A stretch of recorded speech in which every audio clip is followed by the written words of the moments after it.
BBC বাংলার অধিবেশন প্রবাহতে আপনাদের স্বাগত। আজ আপনাদের সাথে লন্ডন স্টুডিও থেকে আছি মানসী বড়ুয়া। বাংলাদেশের সর্বশেষ গুরুত্বপূর্ণ আপডেট সংবাদে আপনাকে স্বাগত। শুরুতেই সংবাদ শিরোনাম, পরে বিস্তারিত। প্রথমেই জানাবো, ঢাকা চট্টগ্রাম মহাসড়ক অবরোধ করল বিএনপির নেতাকর্মীরা। ঢাকা চট্টগ্রাম মহাসড়কে 3 ঘণ্টা বন্ধ থাকার পর এবার থেমে থেমে চলছে যানবাহন। চট্টগ্রাম 4 আসনে বিএনপির প্রার্থী ঋণখেলাপি আসলাম চৌধুরী প্রার্থিতা বাতিলের রায়ের পর সীতাকুণ্ডে ঢাকা চট্টগ্রাম মহাসড়ক অবরোধ করে বিক্ষোভ করছেন তার সমর্থকরা। এতে প্রায় 3.5 ঘণ্টা 40 কিলোমিটারে 2টি লেন সব ধরনের যান চলাচল বন্ধ হয়ে যায়। এরপর জানাবো, খামেনির জানাজা অংশ নিতে ইরান যাচ্ছে জামাত ইসলামের 4 জন এমপি। ইরানের সর্বোচ্চ ধর্মীয় নেতা শহীদ আয়তুল্লাহ আলী হুসাইন খামেনির জানাজা এবং রাষ্ট্রীয় শোক অনুষ্ঠানে অংশ নিতে ইরান যাচ্ছে জামাত ইসলামের উচ্চ পর্যায়ের 4 জন প্রতিনিধি দল। আজ জামাতের পক্ষ থেকে এই বিষয়ে নিশ্চিত করা হয়েছে। এদিকে জুলাই অভ্যুত্থানের দ্বিতীয় বর্ষপূর্তিতে মাসব্যাপী কর্মসূচি জামাতের।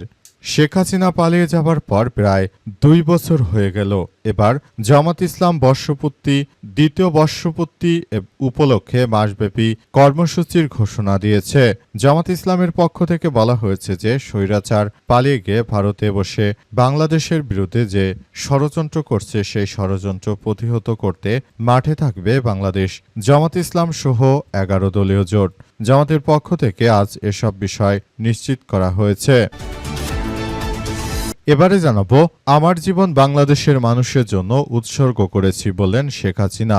সাবেক প্রধানমন্ত্রী শেখ হাসিনা প্রায় 2 বছর ধরে ভারতে পলাতক রয়েছেন। এবার তিনি ভারতের প্রভাবশালী গণমাধ্যম এনডিটিভির সামনে এসে সাক্ষাৎকার দিয়েছেন। তিনি বলেন, এবছরেই তিনি বাংলাদেশে ফেরত আসবেন এবং তিনি বাংলাদেশের মানুষের জন্য তার জীবন উৎসর্গ করেছেন। তিনি দেশের জনগণকে ভালোবাসেন এবং তাদের জন্য কাজ করতে চান শেখ হাসিনা। সেজন্য তার দেশে ফেরা অত্যন্ত প্রয়োজন বলে ভারতের এই প্রভাবশালী গণমাধ্যম এনডিটিভিকে জানিয়েছে সাবেক এই প্রধানমন্ত্রী শেখ হাসিনা। তিনি এবছরের মধ্যেই বাংলাদেশে ফেরত আসতে চান বলে এনডিটিভির কাছে শেখ হাসিনা প্রত্যয় ব্যক্ত করেছে।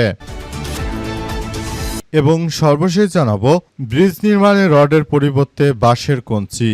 বরিশালের আগেলঝাড়া উপজেলায় ব্রিজ নির্মাণে রডের পরিবর্তে বাঁশের কঞ্চি ও নিম্নমানের নির্মাণ সামগ্রী ব্যবহারের অভিযোগ উঠেছে ঠিকাদারি প্রতিষ্ঠানের বিরুদ্ধে। ঘটনার সত্যতা প্রমাণ পায় ব্রিজটির একটি অংশ ভেঙে দিয়েছে উপজেলা প্রশাসন। আজ ব্রিজটি ভেঙে দেয়া হয়। এ সময় উপজেলা নির্বাহী কর্মকর্তা ইউএনও লিখন বণিক, উপজেলার প্রকৌশলী রবীন্দ্র চক্রবর্তী উপস্থিত ছিলেন। প্রিয় দর্শক, এতক্ষণ শুনছিলেন সংবাদ শিরোনাম, এবারে বিস্তারিত।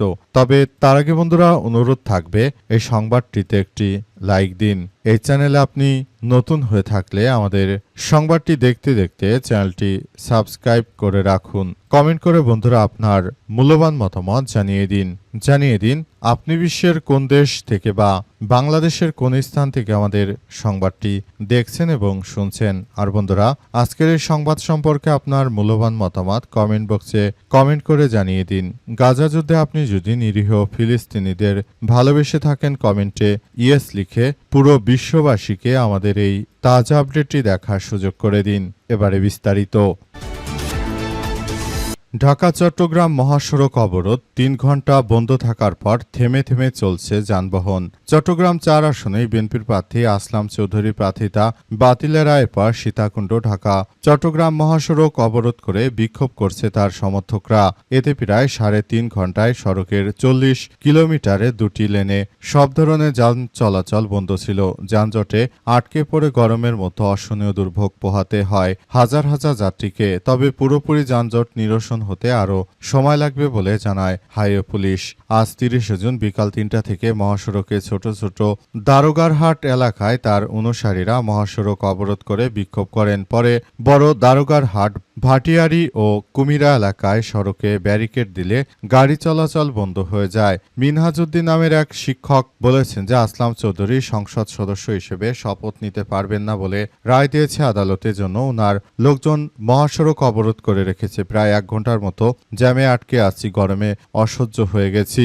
মূলত বিএনপির এই আসলাম চৌধুরী সন্ত্রাসী ব্যাংক থেকে হাজার হাজার কোটি টাকা ঋণ নিয়ে তারপর সেই টাকা আর পরিশোধ করেনি। কুখ্যাত আসলাম চৌধুরী এই ব্যাংক থেকে বিপুল পরিমাণ আসলে টাকা নেয়ার ফলে মূলত ব্যাংক খাতগুলো ধ্বংস করেছে আসলামের মতো গুন্ডাপান্ডারা। তাই এদের বিরুদ্ধে সরকার যথাযথভাবে এতদিন ধরে বিএনপি সরকার ব্যবস্থা না নিলে অবশেষে যেহেতু এই মুহূর্তে আদালত স্বাধীন রয়েছে কিংবা প্রধান বিচারপতি ডক্টর ইউনূসের নিয়োগ দেয়া, তাই সঠিক বিচারটি হয়েছে।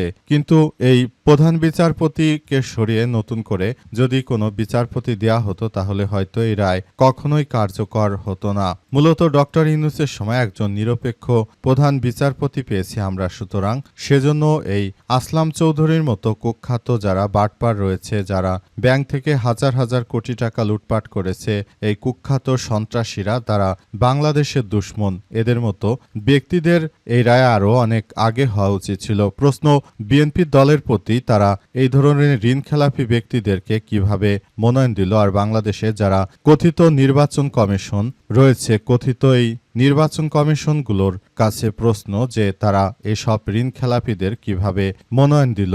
এটি নির্বাচন কমিশন যে দলীয়করণ সেটি আবারও প্রমাণিত হয়েছে বাংলাদেশে। খামেনির জানাজায় অংশ নিতে ইরান যাচ্ছে জামাতে 4 এমপি। ইরানের সর্বোচ্চ নেতা শহীদ আয়াতুল্লাহ সাইদ আলী খামেনির জানাজা এবং রাষ্ট্রীয় শোক অনুষ্ঠানে অংশ নিতে ইরান যাচ্ছে জামাতের উচ্চ পর্যায়ের সংসদীয় প্রতিনিধি দল। মঙ্গলবার 30শে জুন দলটির কেন্দ্রীয় প্রচার বিভাগের সিনিয়র প্রচার সহকারী মুজিবুল আলমের সই করা এক সংবাদ বিজ্ঞপ্তিতে এই তথ্য জানানো হয়েছে। বিজ্ঞপ্তিতে বলা হয়েছে, ইসলামী প্রজাতন্ত্র ইরান সরকারের আমন্ত্রণে বাংলাদেশ জামাত ইসলামের একটি উচ্চ পর্যায়ের সংসদীয় প্রতিনিধি দল ইরানের সর্বোচ্চ নেতা শহীদ আয়াতুল্লাহ আলী সাইদ আলী খামেনির জানাজায় রাষ্ট্রীয় শোক অনুষ্ঠানে অংশ নেওয়ার জন্য আগামী 3 জুলাই ঢাকা ত্যাগ করবেন বলে জানিয়েছে তারা আরও জানিয়েছে যে শহীদ আয়াতুল্লাহ আলী খামেনির জানাজায় অংশগ্রহণের মধ্য দিয়ে বাংলাদেশ জামাত ইসলাম তারা প্রমাণিত করে দিতে চায় যে তারা আসলে ইরানের সর্বোচ্চ নেতাকে অনেক ভালোবাসত এবং তার মহান এই আত্মত্যাগের মধ্য দিয়ে তিনি মূলত যে শিক্ষা আমাদেরকে দিয়েছেন সেই শিক্ষা জামাত খুব ভালোভাবে নিয়েছে। জামাত মনে করে এই মুহূর্তে আয়াতুল্লাহ আলী খামেনি তিনি হচ্ছেন এমন একজন মানুষ যার সঙ্গে অন্য কারো তুলনা করা চলে না। তিনি এমন একজন মানুষ একাই সমস্ত ইহুদিবাদী দখলদার সন্ত্রাসীদের বিরুদ্ধে একাই কার্যক্রম চালিয়ে যাচ্ছেন। এমন একজন মহান নেতৃত্ব, তিনি মুসলিম জাতির গর্ব। তার মতো একজন নেতার মৃত্যুতে আমরা মুসলিমরা একা হয়ে পড়েছি।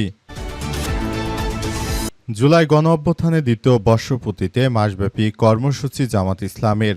জুলাই গণঅভ্যুত্থানের দ্বিতীয় বর্ষপূর্তি উপলক্ষে মাসব্যাপী কর্মসূচি ঘোষণা করেছে বাংলাদেশ জামাত ইসলাম। আজ জাতীয় প্রেস ক্লাবের আব্দুল সালাম মিলনায়তনে আয়োজিত এক সংবাদ সম্মেলনে জামাতের সেক্রেটারি জেনারেল অধ্যাপক মিয়া গোলাম পরোয়ার এই কর্মসূচি ঘোষণা করেন। গোলাম পরোয়ার জানান যে আগামী 2 থেকে 9 জুলাই রাজধানীতে জুলাই শহীদ, আহত ও পঙ্গু পরিবারের সঙ্গে মতবিনিময়, জুলাইয়ের স্মৃতিবিজড়িত স্থানগুলোতে স্মৃতিচারণ, আলোচনা সভা এবং দোয়া মাহফিল অনুষ্ঠিত হবে। তিনি আরো বলেন, 16 জুলাই শহীদ দিবস উপলক্ষে ঢাকার 2 মহানগরীতে আলোচনা সভার আয়োজন করা হবে। এছাড়াও 18 থেকে 31 জুলাই পর্যন্ত সারা দেশে জুলাই শহীদ, আহত ও পঙ্গু পরিবারের সঙ্গে মতবিনিময়, স্মৃতিচারণ, আলোচনা এবং দোয়া কর্মসূচি পালন করা হবে। আগস্ট মাসের কর্মসূচির বিষয়ে তিনি বলেন, 1 আগস্ট সারা দেশে মহানগরী, জেলা এবং উপজেলা পর্যায়ে গণমিছিল অনুষ্ঠিত হবে। এরপর 2 থেকে 4 আগস্ট পর্যন্ত বিভিন্ন শ্রমিক সংগঠনের উদ্যোগে বিশেষ কর্মসূচি পালন করা হবে। 5 আগস্ট গণঅভ্যুত্থান দিবস উপলক্ষে 11 দলের উদ্যোগে রাজধানী সহ সারা দেশের জেলা এবং উপজেলা সমাবেশ মিছিলের ডাক দেয়া হয়েছে। সেখানে জামাত পূর্ণ সমর্থন জানিয়ে অংশ নেবে বলে উল্লেখ করা হয়েছে। সেখানে জামাত ইসলামের সম্পন্ন নেতৃত্ববৃন্দ তারা উপস্থিত থেকে পুরোপুরি কার্যক্রম চালিয়ে যাওয়ার ব্যাপারে জামাত জামাতের পক্ষ থেকে ব্যাপক সিদ্ধান্ত গ্রহণ করা হয়েছে। বাংলাদেশ জামাত ইসলামের নেতৃত্ববৃন্দরা তারা কখনোই স্বৈরাচারকে দমন করার সময় তারা এক পাও পিছপা হয়নি, বর্তমান সময় তারা এক পা পিছপা হবে না। বর্তমান সময় তারা যে করেই হোক স্বৈরাচারী শেখ হাসিনার এই মদতপুষ্ট সন্ত্রাসীদের বিরুদ্ধে জামাত ইসলাম মাঠে এককভাবে লড়াই অব্যাহত রাখবে। বাংলাদেশ জামাত ইসলামের পক্ষ থেকে আরো বলা হয়েছে যে কোনো মূল্যে স্বৈরাচারী শেখ হাসিনার এই ধরনের কার্যক্রমগুলো আমরা নস্যাৎ করে দিতে চাই বলে উল্লেখ করা হয়েছে। জামাতের পক্ষ থেকে আরো বলা হয়েছে বাংলাদেশটাকে সুন্দরভাবে গড়ে তুলতে আমরা বদ্ধপরিকর, তাই আমরা জুলাই গণঅভ্যুত্থান সবকিছু ধারণ করে বাংলাদেশকে এগিয়ে নিয়ে যেতে চাই বলে উল্লেখ করেছেন তারা। বাংলাদেশের মানুষের জন্য আমার জীবন উৎসর্গ করেছি বললেন শেখ হাসিনা।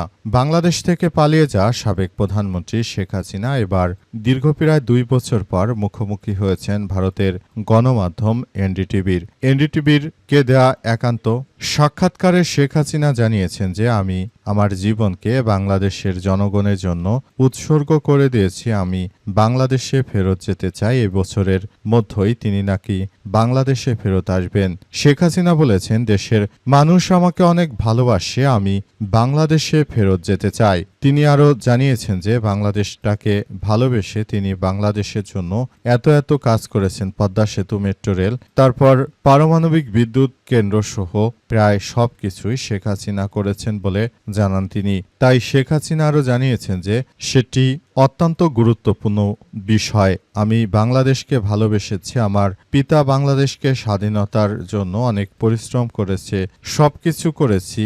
একটি মৌলবাদী জঙ্গি গোষ্ঠী তারা বর্তমান সময় ক্ষমতা দখল করে বসে আছে, এটা কোনোভাবেই হতে পারে না। আমি বাংলাদেশের বৈধ প্রধানমন্ত্রী বলে জানান শেখ হাসিনা। শেখ হাসিনা আরও জানিয়েছেন যে আমি কখনোই বাংলাদেশ ছেড়ে পালাতে চাইনি, তারা আমাকে বাংলাদেশ ছাড়তে বাধ্য করেছে, সুতরাং আমি আবারও বাংলাদেশে ফেরত যাব, সেটা এবছরের মধ্যেই বলে জানান তিনি। শেখ হাসিনার এই প্রত্যর্পণের সংবাদটি নিয়ে বর্তমান যিনি চিফ প্রসিকিউটর রয়েছেন তিনি জানিয়েছেন যে কোনো পলাতক স্বৈরশাসক দেশে ফেরত আসার কোনো সুযোগ নেই। যদি কোনো পলাতক স্বৈরশাসক বাংলাদেশে ফেরত আসতে চায় তাহলে তাকে বর্তমান আইন শৃঙ্খলা রক্ষাকারী বাহিনী, আদালত, সমস্ত মামলা সবকিছু ফেস করে তারপর দেশে ফেরত আসতে হবে। শেখ হাসিনার এই ধরনের কার্যক্রম হচ্ছে একটা স্টান্টবাজি। তার এই স্টান্টবাজি দেশের জনগণ কখনোই বিশ্বাস করে না। তিনি মূলত দেশের মানুষকে আবারও বোকা বানাতে চান। মানুষকে ব্যবহার করে তিনি তার অবৈধ ক্ষমতাকে কুক্ষিগত করার যে অপচেষ্টা করছেন সেটি আর হতে দেওয়া হবে না বলে জানান তিনি।